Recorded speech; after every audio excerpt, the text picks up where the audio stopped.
ربنا يسعدك. فين يا عم؟ انا اخويا معايا شجون كنت الشوب يموت نفسه. تعالى بسرعة والنبي. سلام. ايه يا رأفت؟ يا عمور، ايه يا عم ما بتجيش ليه؟ انا اخوك كلمني وجيت على ملا وشي يا رأفت اللي انت عامله في نفسك. ايه يا رأفت اللي انت عامله ده؟ انا مش عايز حد يكلمني في اي حوار.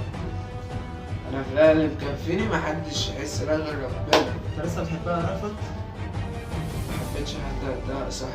طب انساها يا رأفت، خلاص هي نصيبها مش ليك. مش عارف يا كفاية شرب يا اخي. مش عارف يا جدع. في ايه يا عم؟ اللي خلقها ما خلقش غيرها. هتموت نفسك وهي عايشة حياتها. مش عايزك تتكلم في الحوار ده كتير.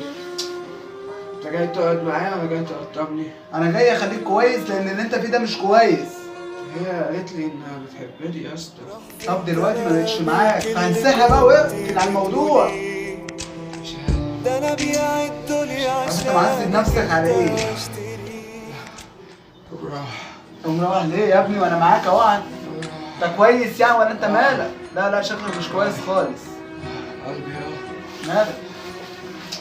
مالك بجد في ايه؟ طب ايه؟ مش عارف. ايه ده بس؟ ايه ده؟ مفيش حاجة، انت كويس. انت كويس مفيش حاجة. مفيش حاجة مستاهلة. ايه ده؟ قلت يا عمرو ليه؟ خلي بالك من اخويا. لا يا رأفت بالله عليك يا رأفت. لا يا رأفت ايه؟ ولا لا يا رأفت. يا رأفت ما تسيبنيش يا صاحبي.